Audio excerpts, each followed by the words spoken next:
Good morning, everyone. Welcome to our CANUE webinar. My name is Alan McKee. I'm the Communications Specialist for CANUE, which is the Canadian Urban Environmental Health Research Consortium.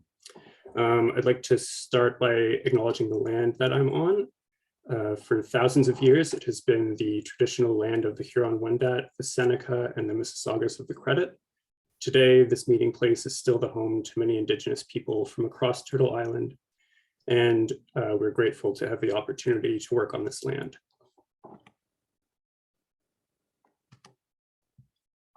Before we get started, I'd like to remind you to please keep your cameras off and stay on mute during the webinar. If you have questions, and we hope you do have questions, please put them in the chat. We'll be monitoring them, and there will be time at the end to answer them. It's now my pleasure to introduce Matilda van den Bosch, who is an associated researcher at the Barcelona Institute for Global Health and an adjunct professor at the University of British Columbia. Her research investigates how urban nature can improve human health with a particular interest in childhood health and development.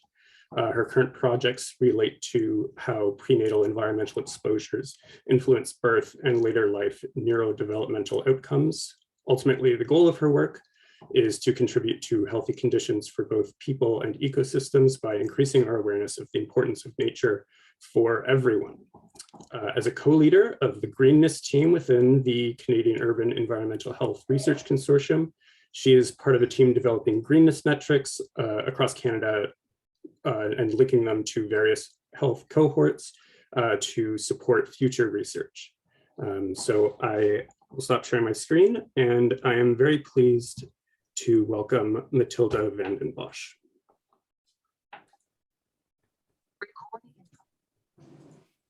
Okay, thank you very much, Alan, for the kind introduction, and lovely to be here again and connect with the CANUE folks and everyone else, of course. So welcome and greetings from Barcelona, Spain, where it's evening. And today we will talk about greenness, public health, and adaptation to climate change, adapting to climate change. So I've had one of those days when everything is sort of not working. So I can just hope that things will work right now, but bear with me if this day is cursed on my end. All right, so I thought, you see, this is not working. I cannot change slide. Hey, great. So I thought I will start today. Before I go into the topic, I thought I'd give you a brief introduction to myself for those of you who don't know me from before. So I'm from Sweden, which my accent might already have revealed. And I have a medical education. I used to work as a physician at the beautiful University Hospital Lund. No, actually a pretty harsh and unfriendly environment. Where we welcome patients with different diseases. Honestly, this environment that I was working in started making me question what we were actually doing in medicine, and if this was the best way of improving health and combating diseases. Because most of my patients were suffering from chronic disorders, non-communicable diseases that are not perfectly well suited to treat from a clinical point of view, from a medical perspective. So this actually made me to start thinking and to change career, looking more at public health and how to prevent disease and have people staying away from the hospital, basically making my ex-colleagues unemployed or out of work, something like that. Anyhow, so I moved on to the Swedish University of Agricultural Sciences. It's a life science university, and this is the beautiful campus in Alnarp, where this wonderful environment encouraged me to get a PhD in landscape planning and public health. A few years later, I was lucky enough to start working at the University of British Columbia, another stunningly beautiful place, at least a few days of the year when it's not raining. And there I had a joint position between the Faculty of Forestry and the Faculty of Medicine. Then I decided last year to go back to Europe and found myself another beautiful work environment at the Barcelona Institute for Global Health, which is situated basically on the beach of the Mediterranean Sea. So I'm doing okay. Right, so to the topic. For example, I realize now that my everything's going to be terribly poorly spelled because my PowerPoint here is set for Spanish language. So all the autocorrects are done for Spanish, made for Spanish. All right, so non-communicable diseases is already wrongly spelled here. Never mind. As I said, bear with me. Non-communicable diseases that my patients were suffering from and that many patients suffer from today are cardiovascular diseases, for example, cancer, chronic respiratory diseases, and so on, mental illness, not the least. And while they're very, very common and prevalence is increasing globally, 80% of these can be prevented according to estimates from WHO, which is then the reason why I wanted to change career, because if they can rather be prevented than treated, that seems to be a better approach. And if we look globally, the distribution of these diseases is unequal as everything else. So we have, excuse me, a higher prevalence in low-income countries compared to high-income countries. Right, so the reasons why do we suffer from these chronic diseases? We talk about risk factors, chronic stress, physical inactivity, loneliness, social isolation, and the fact that we are urbanizing the world, and not the least climate change and harmful environmental exposures and loss of biodiversity. So these risk factors are important to remember because those are what sort of relates all of this to urban green spaces and urban nature, which is the topic I will talk about today. Okay, so the idea is that urban green spaces reduce several of these risk factors. And we have by now a lot of studies, the recent years, the last say 10 years or so, 20 maybe, we've seen an exponential increase in the number of studies that demonstrate these pathways between urban green spaces and health. So we know from the literature, from research, that green neighborhood, excuse me, seem to promote physical activity in the population.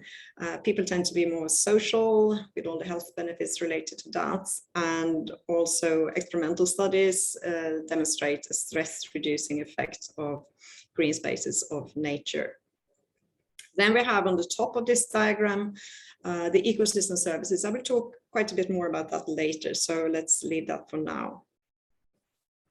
Right, we're good. Right.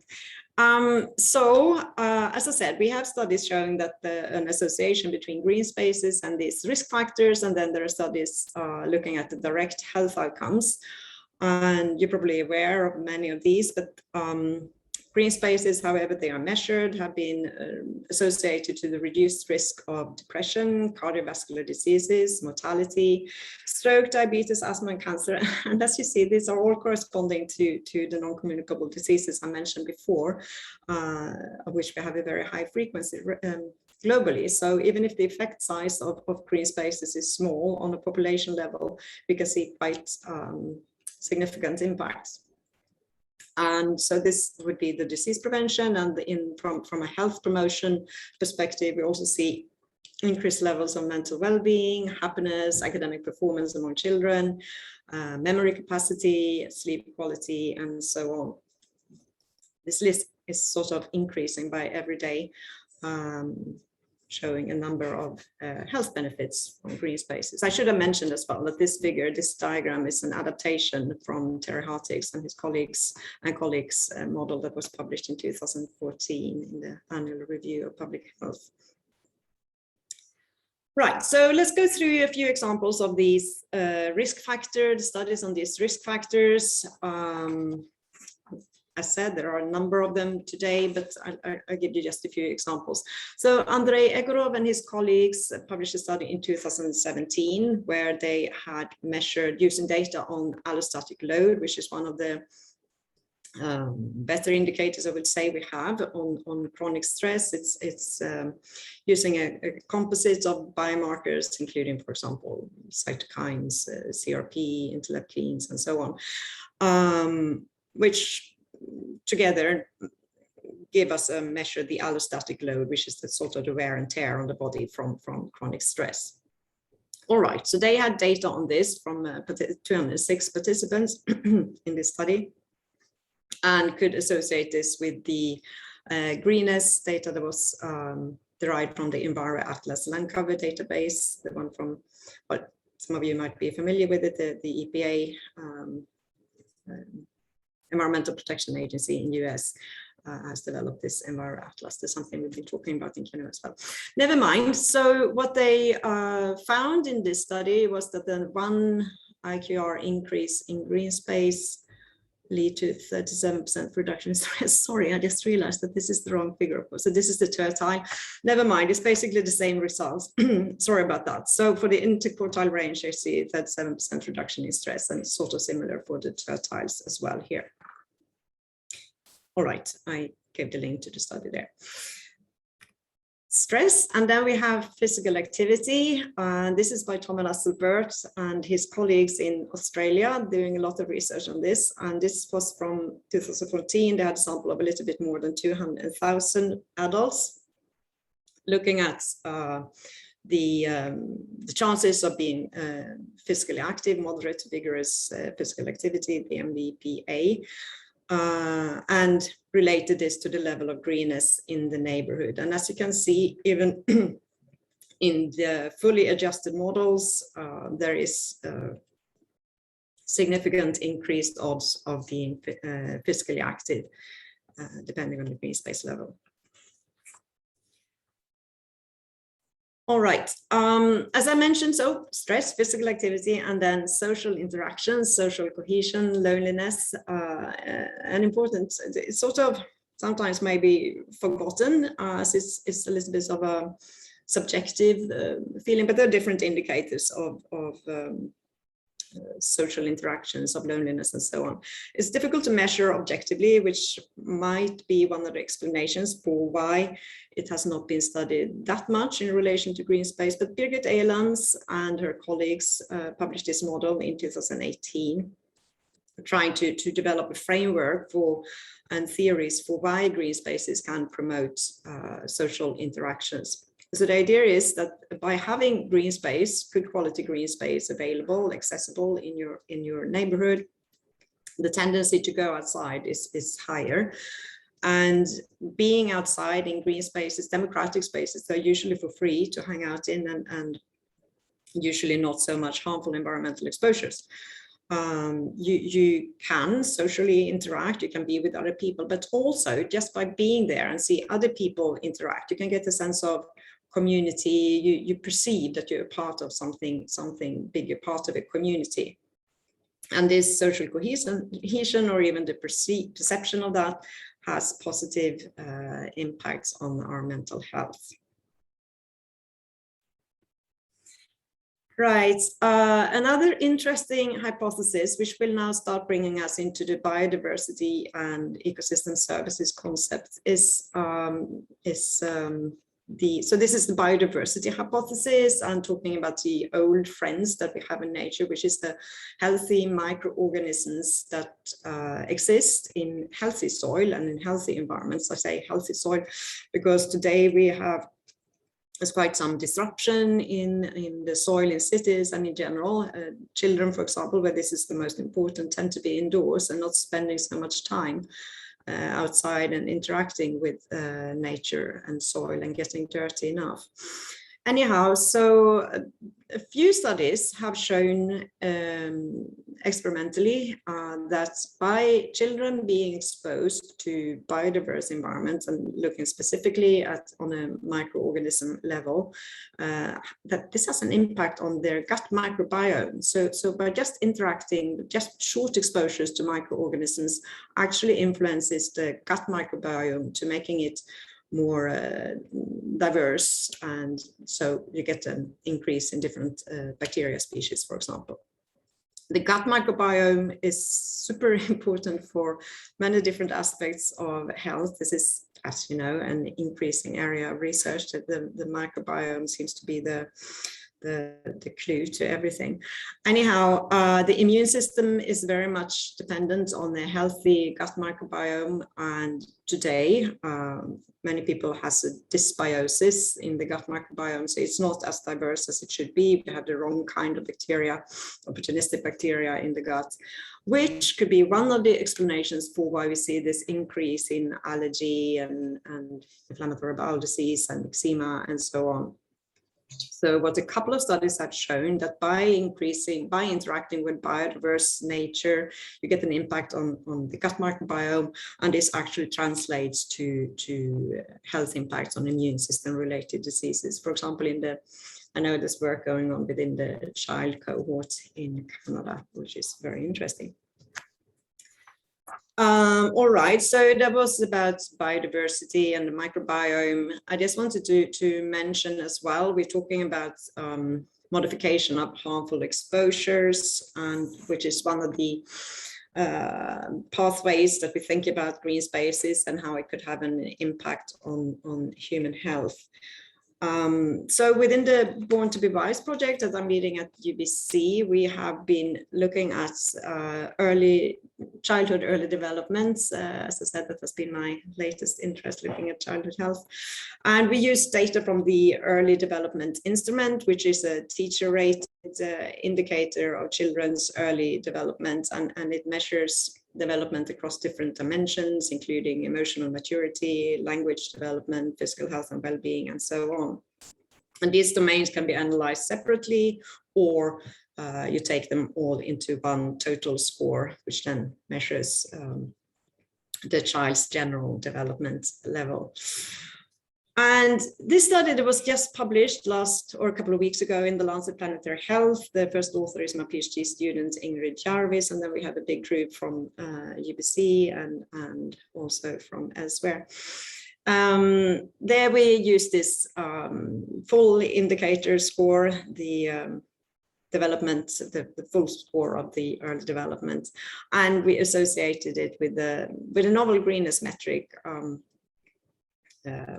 an unmixed pixel metric, but never mind. This metric is also derived from Landsat, similar to one of the satellites that is used for calculating NDVI. It has not been used previously, to my knowledge, in studies, at least not in association to health outcomes. And the point with this one is that with the calculation from the satellite imagery, in this case Landsat, that you define endpoints and which have a specific spectral attribute. And one of those endpoints that was used in this study is Greenness, basically. So this means that instead of the NDVI range, which is between -1 and 1, you get a percentage score. So we've got a much higher variability. So per the buffer, you get the percentage of Greenness, and we also reduce the mixed pixel problem, which reduces the risk of exposure misclassification.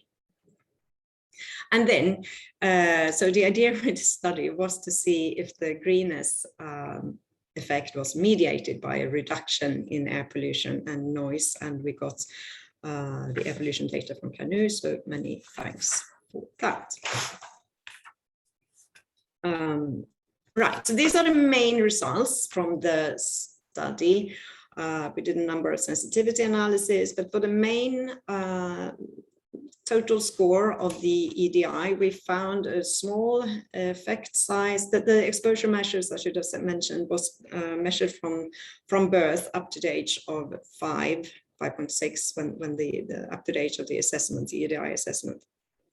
So we see a small effect size, and a remarkably high percentage of this was explained by a reduction in NO2 and to small extent by reduction in PM2.5 and noise as well. So this large mediation effect, of course, makes us wonder if it's simply an air pollution effect, and whether then this is because there's lower emission sources in green areas compared to elsewhere, or if it's possibly a small proportion could also be because of the direct air pollution reduction potential capacity of trees, but that's a debate for another day.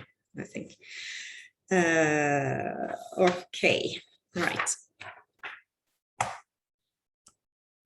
As some of you know, I'm very fond of the ecosystem services concepts. I like it because it's an easy way to demonstrate how ecosystems are fundamental, crucial for human health and well-being, and that we need to keep biodiversity and we need to keep these ecosystems healthy and biodiverse, because if we don't, we degrade for the planet and ourselves included, obviously.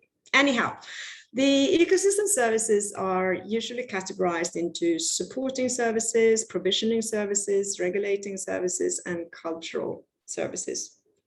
So all of these groups contribute to different aspects of health and well-being, such as some of them very obvious, such as providing nutrients and shelter and so on, but also less tangible, like the things we've been talking about, feeling well and stress reduction and so on.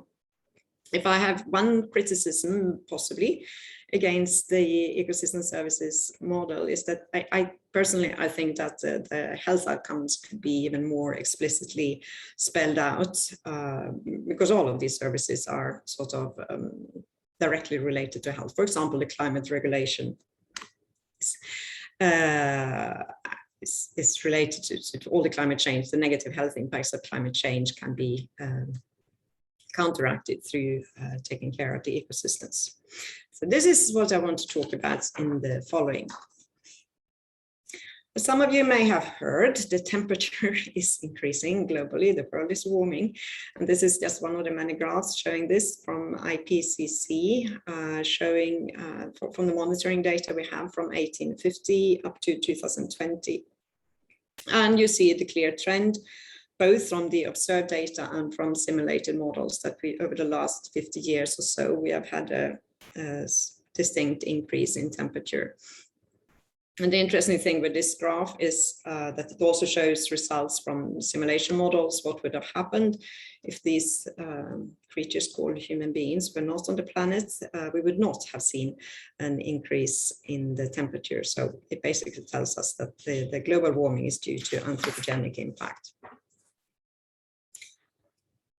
Recently, very recently, a few days ago, the 2021 report of the Lancet Countdown on Health and Climate Change, Code Red for a Healthy Future, was published. And this is an extremely important document, and it reports on a number of indicators that are measurable, objective, and possible to monitor over time. And so the point is that in order to be included as an indicator, or to be used as an indicator in this countdown, it has to be possible to monitor, so we can assess the impact of climate change over time and relate it to historical data. Just a few examples from the report showing, so this is exposure to heat waves, person days, over time for infants and for elderly. And as expected, you see from 1980 up to 2020, excuse me, an increase in the number of heat wave exposures. So, for example, for children, 626 million more exposure days in 2020 compared to the average for 1986 to 2005. And even more for the elderly, 3.1 billion more heat wave exposures. These are significant numbers, no? And these heat wave exposures are obviously important from a health perspective, because we know that increased heat is related to high levels of mortality. It's a direct risk to health. So this is a quote from the countdown. Heat-related deaths in people older than 65 years reached a record high of an estimated 345,000 deaths in 2019. And this map shows the distribution globally of heat-related mortality in 2019. And you can see that for Canada, for example, between 1,000 and 10,000 deaths were estimated to be actually attributed to heat, to increase in temperature.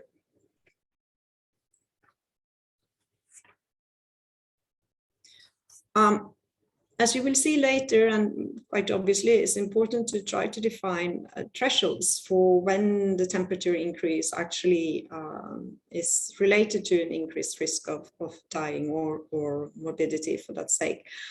Because there is, of course, a span between which the temperature can vary without any health impacts. So this is dependent on so many different factors, and it's a little bit difficult to estimate. But there was a heat wave in Europe in 2003. Over 70,000 people died over the course of a month, and from data from the studies that were conducted by then, you found that a 1 degree Celsius increase in temperature was related to 21% increased odds of death. And this then has to be related, of course, to what a so-called optimal temperature would be. And I couldn't resist including this figure as well from the Countdown report, because we talk a lot about mortality now, but there are other aspects of life, I hope. So they have used data from, in this study, they used data from Twitter, looking at more emotions and sentiment, which is also part of life. And what they found is that during heat waves, the expressions on Twitter were much more negative. So they saw like 155% increase in negative expressions on Twitter during heat waves compared to the average during a number of 5 years before, and a similar decrease in positive expressions over the same heat wave period. Well, yeah, I just find it kind of intriguing to use this kind of data, and I hope it would be possible to explore this together on a larger scale or so. Okay, for a green space freak geek like myself, it's of course very exciting to see that one of the indicators in this Countdown report is urban green space. And in this report, the indicator they have come up with is that we should strive for cities that are moderately green. To be honest with you, I'm not entirely sure how the moderately green was defined, apart from that they used NDVI, but they say that to be moderately green, the NDVI should be above 0.40. Anyhow, what they then could identify that globally, 27% of urban centers were classified as being moderately green or above. And these are population weighted NDVI estimates that you see on the map. And for Canada, for example, on average, you actually see that there are low levels of urban green according to this indicator. So we have the darker brown is very low, so I don't know, semi-brown, low, moderate, and so on. So Canada is low, but Spain, where I'm currently situated, is very low. So I moved in the wrong direction in that sense. Yeah, it's just why do they include this in the Lancet Countdown? This is what we're going to talk a little bit more, but they recognize that green spaces have numerous health benefits, those that we've been talking about, and then the climate mitigation impact. Right, green spaces and heat. Because we talked about heat and green spaces, and so what data are there for urban the greening impact, urban greening impact on temperature? Well, so a number of studies show that there is a cooling capacity from urban parks, and trees reduce temperature by shading, direct shading, but also through evapotranspiration. And if you review the literature on this, it seems like there's a range between, say, 0.3 and up to almost 7 degrees Celsius lower temperature in parks compared to the surrounding environment. And the common question is, how far does this effect reach? And of course, these are big generalizations and approximations, but it seems that what is usually said is that around like one park width away from the park as such, you see this effect. Of course, it's all dependent on a number of different factors, like the size of the park, the built environment around it, the type of trees, and so on. And the health impacts in turn depend on the same Factors as always, like age and gender and socioeconomic status, mobility patterns, and so on. So this was urban parks. And then we have the trees, the street trees as such, which I personally think is a very important thing to think about when we talk about climate mitigation, especially in densifying cities. It can be complicated to, or it's challenging to establish new parks, but street trees is something I think that we could work much more with, because it's an easier infrastructure element. So this is, but this, I'm citing quite a lot from a report that was published by or conducted by the Nature Conservancy in collaboration with the C40 Cities Network. It was published in 2016, but they conducted very thorough reviews of the literature on this. And so they found that for street trees, the cooling intensity, the cooling capacity is between 0.4 and 3 degrees Celsius. And this list of studies show that, well, they've been looking at urban roadside trees, urban canyon, and single trees, and so on. And they're all experimental studies, so they are not modeling estimates. So it's monitoring studies. And yeah, the cooling capacity depends on the time of the day and when the measurements are done and so on. But in general, the cooling capacity tends to be larger at night. As I said, this distance question often comes up. It's relevant, of course, because we need to know how to plant and how to plan for the greenery. And so for street trees, what it seems to be is that the effect is strongest within 30 meters of a tree, according to this model. So this is a model from Shashabar and Hoffman. They published it in 2000. So I think that probably better estimates can be achieved also by direct monitoring methods, for example. Right, I mentioned this report by the Nature Conservancy and the C40 cities, and what they did was also that they conducted a global survey of cities to quantify the potential role for nature in making city air, urban air cleaner and cooler in particular. And so this was a survey of 245 cities across the globe, corresponding to 910 million people. So it's quite a big survey. And looking at the current stock of trees in these cities, they found that you could estimate that around 68.3 million people were provided with a 2 degrees Celsius reduction in the maximum air temperatures in the summer, thanks to these street trees in the cities. And so this must then, of course, be put in relation. So 2 degrees reduction is quite important. We're talking about maximum summer temperatures. You remember the 1%, the 1 degree increase in the European study corresponded to 21% increased risk of dying. So you see, this could potentially correspond to quite many lives saved by these street trees.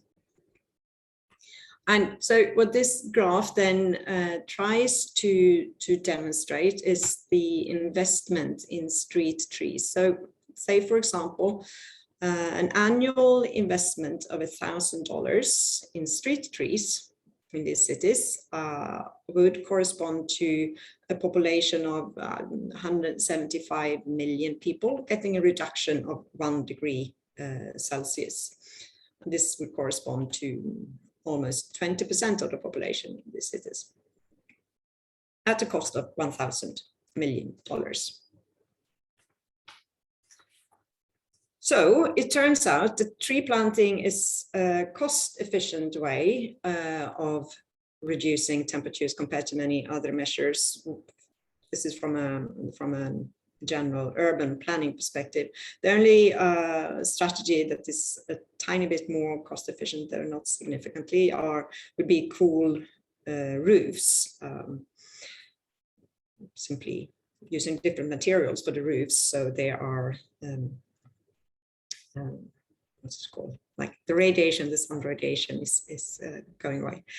And so we must remember also, in comparison to the cool roofs, by planting trees, we also get all the other benefits from greenness that I mentioned, like the aesthetics, the stress reduction, physical activity, and so on. So I think this is important because we can talk about, like, for example, air conditioning. Okay, that's another way of reducing heat, or the mortality related to heat. But first of all, you don't get the co-benefits. Air conditioning requires energy, right? So then we sort of end up in a vicious circle where we need more energy to keep this air pollution, air conditioners going, and doesn't really contribute to reduction in climate change, which is what you get from tree planting. Right, so I've been talking a lot about the capacity for trees and greenery to reduce temperature, but does this actually translate into reduced mortality and health impacts? One would logically think so, but actually not. A lot of studies have been conducted on this previously, at least. Okay, so no presentation would be worth its name without showing an analysis of literature search outcomes. So this is the graph for if you search for heat, mortality, and green, heat and mortality and green in Scopus, you get this graph. So you see that this is from 1991, hardly any documents, hardly any studies were published on this topic, but then from 2015 or so, we get a peak, and I think there are several of us on this call that's working on right now to increase these numbers even more. It's a very interesting topic to study, of course, the temperature reduction from green and how this potentially translates into health impacts. So from this search, I selected a couple of studies to just show you a couple of examples. This is a study by Burkert and colleagues published in 2016. It was conducted in Lisbon, Portugal, looking at death counts per parish, also similar to dissemination area. And they used data for death counts over a 10 years period, ending up in 218,000, a bit more than 218,000 deaths. They only looked at elderly above 65 years. And they conducted this interaction analysis, looking at NDVI, using NDVI as the indicator for greenness. And so what they found that a correlation, obviously, an association between higher temperature and mortality, but this association was much higher in the lower greenness area. So you see an increase in mortality by 1 degree Celsius, increase in UTCIs is not exactly temperature, but never mind, in the areas where there is low green. They have 15% higher association between temperature and mortality in the low green areas compared to the high green areas. Crystal clear. I wanted also to mention the study by Graham and colleagues published in 2016 because it is from Toronto, and also because it's one of the few studies that is not using mortality as the endpoint, but actually trying to define more specifically heat-related morbidity. And they used this by collecting data from ambulance calls that were directly related to heat illness. And then they used a local land cover data set looking at tree canopy proportion per census tract. So this was also an ecological study. And they used data from, they looked particularly at heat waves, 3 heat waves in Toronto, 2005, 2016, and 2010. I thought it was 4 heat waves. All right, so they find quite dramatic results. By increasing the canopy cover above 5%, they found a reduction of 80% in heat-related morbidity. Okay, I think there are a few limitations to the methodology of this study. Nevertheless, I think it's an important or an intriguing, interesting selection of outcome data, which I think could be explored further. Right, as I said, there are several of us who are trying to increase the number of studies, of more specifically improve the knowledge around the heat, green and health associations. I have been interested in childhood outcomes and thinking about the life course perspective, early life exposures and health across the life course.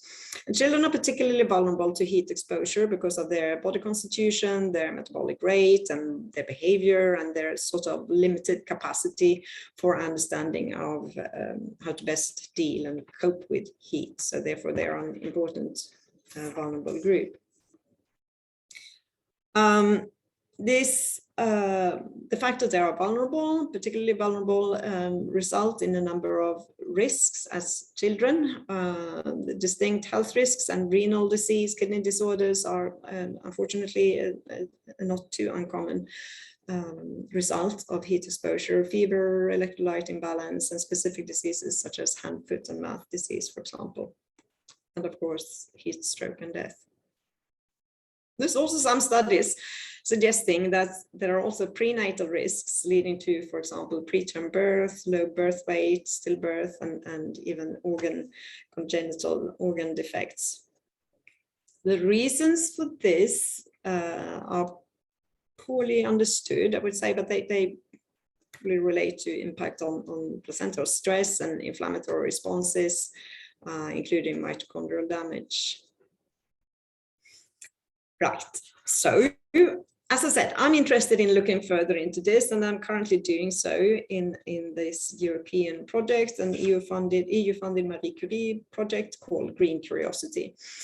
And those of you who have been working with in EU project knows that it's all about the acronyms. So we have projects called PASTA, TAPAS, Phenotype, Green Search, and so on. So I was, of course, up for success with this innovative name, Green Cure in Overheated City Spaces. Anyhow, the objectives of Green Curiosity are to look at prenatal risk, prenatal heat exposure and birth outcomes, and the potential for green space protection or natural environments, including blue spaces as well.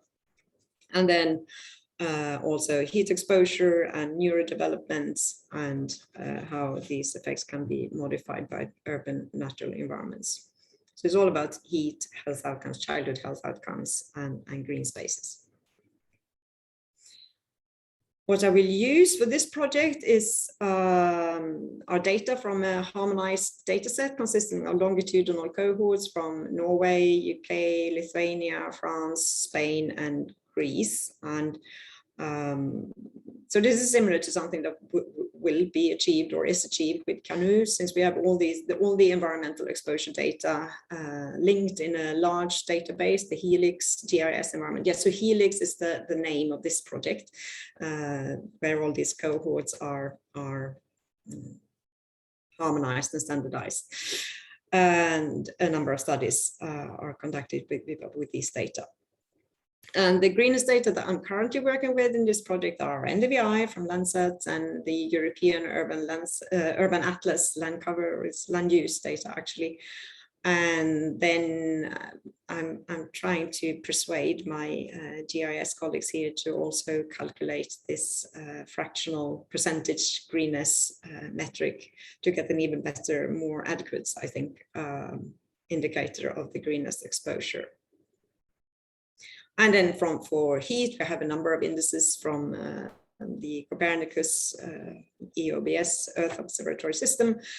And yes, so this is what this study is about, and I'm working on it. But I don't have any results for you today, so it's just a little teaser. More to come at the next ISCE conference or something. Okay, so we know a lot about the science behind green spaces and health and the climate change mitigation impacts, I would say. Do we manage to translate this to policy and practice? That's the question now. There are some issues there, actually. Between 2000 and 2010, there was a net loss in urban forest cover in cities across the globe. This is important that I say across the globe, because we tend to, like in the minority world, like Canada, Europe, and so on, we tend to say that it's actually not a net loss. Like Canada is doing pretty well. You have good urban greening plans, Vancouver, for example. Although I talked with Paul Villeneuve, maybe he's on the call, who was concerned about the loss of green in Ontario. So there is still reason to keep on translating this science about the health benefits of greenness. Right. So why are we not succeeding? Why are we not? We know so much. Why can't we manage to get this message out and stop losing the trees in our cities? So together with a colleague of mine, Mark Nievenhuisen, also at IS Global, I try to analyze why this is happening. Why do we waste our time on more studies instead of just going ahead and make the cities greener and less polluted? You know, green is good, air pollution is bad. It's not so much more difficult than that, right? No, joking aside. I'm not going to go through the entire analysis. We did it in this study, this conceptual study, but one of the things that came out, of course, is that we do speak different languages. Scientists, people in academia do speak different language compared to practitioners and politicians. I have experienced of this myself from my work with WHO, that we don't really manage to communicate the results, the evidence that we have. I mean, I think that most of us who work on greenness and health can say that with some confidence that the health benefits of green actually outweigh the potential negative impacts, such as allergy, for example. But still, we usually end our papers by telling the audience that more research is needed and we cannot be sure about anything, basically. And that there are good reasons for this, of course. We need to keep up our scientific integrity and we need to be wary of these things. It's an ethical code we have, but we must also be aware that this way of talking is not always the most efficient way if we want politicians to listen and actually make some real changes towards healthier cities. So we need to learn to communicate better. So I'm happy to introduce to you today a really good message that was launched by Professor Cecil Konynendijk at the Nature-Based Solutions Institute here in Europe. And it's called the 3-30-300 rule. And this is, I think, in a very efficient way, it summarizes how we can promote health by planning efficiently for green and trees in cities. So the 3-30-300 rule says that everyone should have at least 3 trees visible from their residence, and this would talk to the stress relief and the mental well-being impacts of green spaces. All right, so 3 trees visible, and then the rule says that it should be 30% tree canopy per neighborhood, which would give the climate regulation services like cooling, air quality, and also the sense of community. I say neighborhood is very important because this talks to the distribution issue, because many of these indicators before, talking about the 30% canopy cover in cities, doesn't take into account the distribution, because we often see that in wealthier areas there is a lot of green, and then in more deprived areas there's very little green, and this can result in that on the city scale, we have a 30% tree canopy cover, but this is unequally distributed. So by introducing this on the neighborhood level, actually addresses that issue as well. And finally, we have the 300 meters rule, which is pretty well established, or used at least in many epidemiological studies, where we sort of assume that 300 meters distance corresponds to 5-10 minutes walk to access an area for recreation, physical activity, and social interactions, and so on, in larger green spaces. So this 3-30-300 rule has actually been picked up across the world. It has been introduced by, for example, Greenpeace, IUCN, Nature Canada, Foresight, and yesterday it was mentioned at COP26 in Glasgow, UK. So it's starting to take root, the importance of green spaces. just some pictures from my current neighborhood in Barcelona, where you can see the views from my window and the immediate neighborhood. Right, so a couple of positive messages, and I want to end on a positive note as well by introducing you to the Green for Care project. It's an Erasmus project where UBC is actually involved through my postdoc, Taya de Vischer. And in this project, we work on developing education and networks to promote health initiatives that are based on urban green spaces and forests and so on, and also to assist and establish entrepreneurship in the area. I would recommend you to visit the website and connect. You can sign up as a member of the network and or just take part of the information, the newsletters and the networking opportunities provided by Green for Care.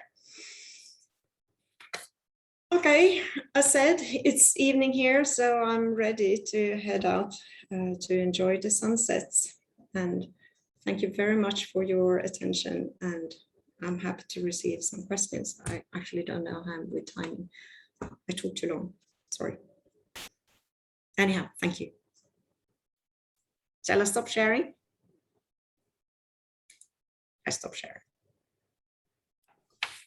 Great, thank you, Matilda. Yeah, if anybody has any questions, please feel free to put them in the chat and we can get to those. We have about 10 minutes or so.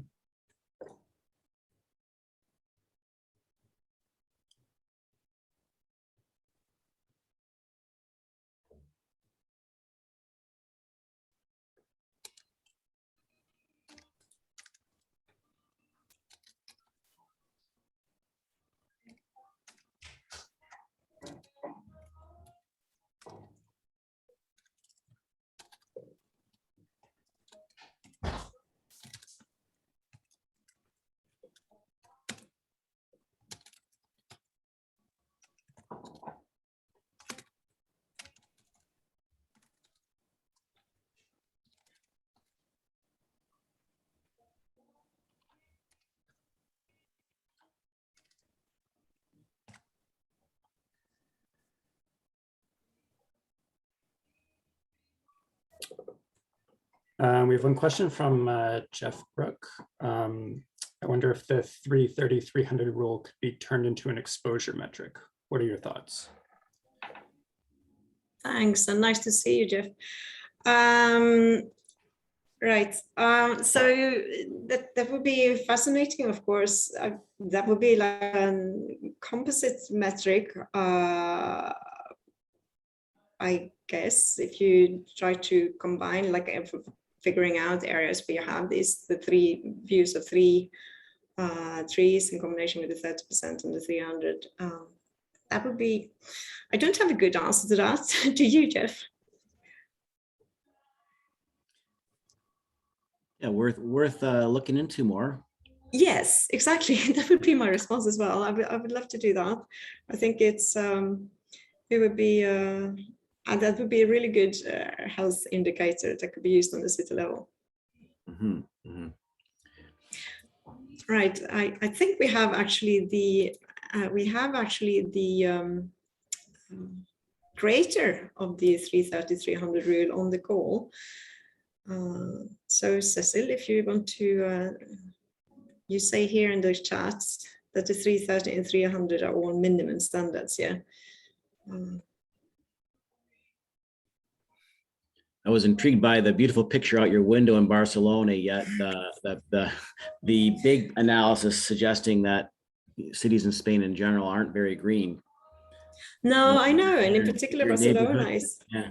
Is your neighborhood an anomaly, or even greener than that? Yeah, I'm afraid it is. Yeah, it's a privileged neighborhood, of course. But on the other hand, I would say, because Barcelona is criticized for not having enough parks and so on. However, I think, as I said, the street trees, the greenery in that sense is fairly well developed, and they have a really active, proactive green planning strategies with the superias, the super blocks, where they close off the streets or permanently closing off the streets, and instead creating like pocket parks and expanding on the street trees. So there is hope. And again, the trees, although not so much parks, the trees are an important asset, I think, in Barcelona. Thanks. I have another question about the communication of the science into policy. If you could speak a bit more how to convince city administrators that the cost of increasing tree canopy gives a huge return on investment, as you've been, outlining for the last hour. So, I guess, how do you make that case to cities? Yeah, I wish I had an easy answer to that. Well, I guess, but because there are not so many cost efficiency analyses on the area. There are a few, although most of those are based on estimates for good reasons. But I think in order to convince policy makers and urban green space planners, we do need more data and evidence on that. We need more studies. Sorry to use that phrase myself, but what was I going to say about that? Well, there are tools like the iTree tool and so on that has been used, for example, for London, looking into the cost efficiency of tree planting. It is, of course, extremely complex because of the many different health outcomes and the different kinds of savings we could do in terms of healthcare in relation to tree planting, and it's also an issue with the separate budgets, of course. Between healthcare budgets and urban green space, urban green planning budgets. No, I lost it again, or something else I was going to say. Yeah, all right.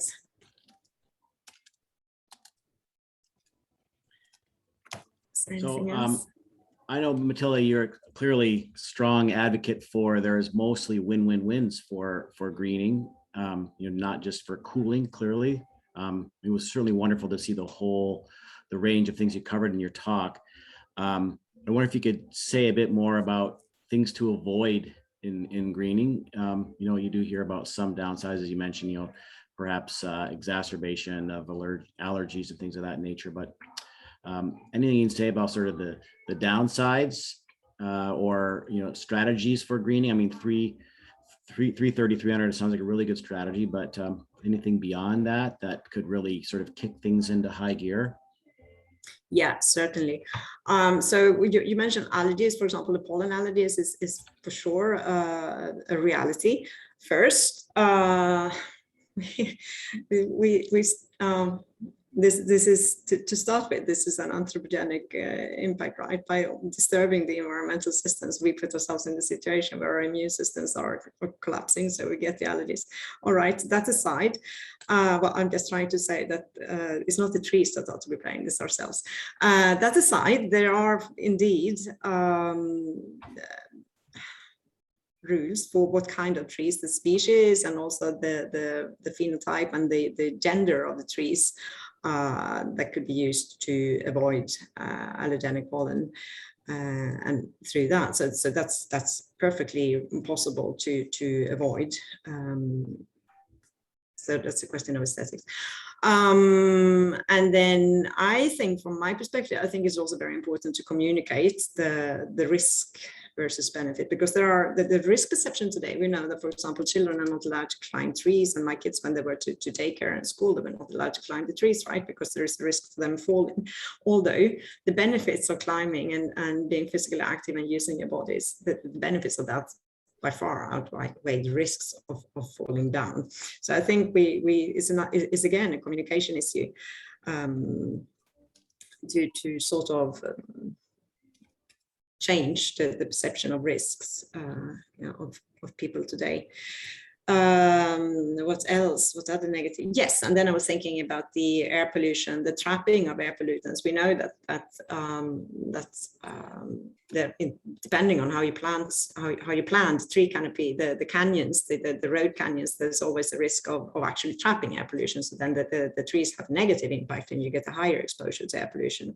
And that again is something that we could address with smarter planning. I'm not a dendrologist. I don't know enough about the tree planting as such, but again, it's perfectly possible to avoid this trapping effect. Now, and it's fall, and I know you put in the cost. It was really nice to see the cost of green roofs, cooling roofs, tree planting. I wonder whether those costs included things like maintenance and like leaf litter cleanup, things of that nature. I presume it did. That's one downside you typically hear, the leaf litter, and especially here we're losing all our leaves this time of year. Yes, so that's when you have the leaf blowers with all the air pollution coming out. Wonderful. Yes, that is included in those, the estimates I showed, because as you're perfectly right, it does come with quite some costs, also the maintenance, and that's where we're often failing, I think, the green planning, because we can invest a lot in establishing new beautiful parks, but then the maintenance budget is not always suited for that. So that's definitely something to take into account. Yeah.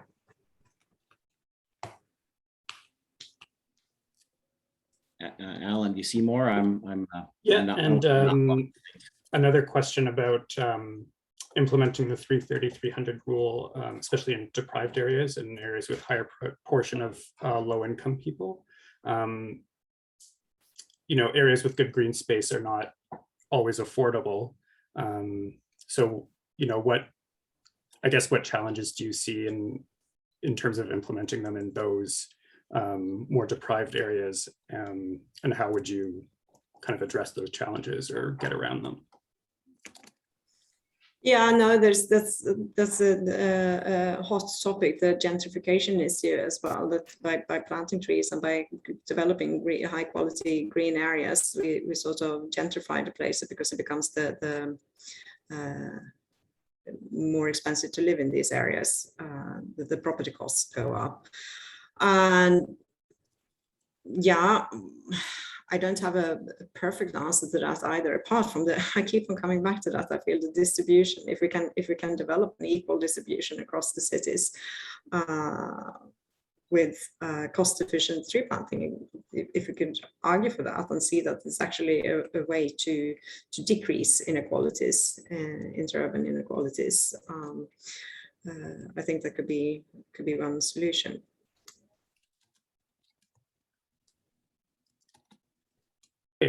Okay, great.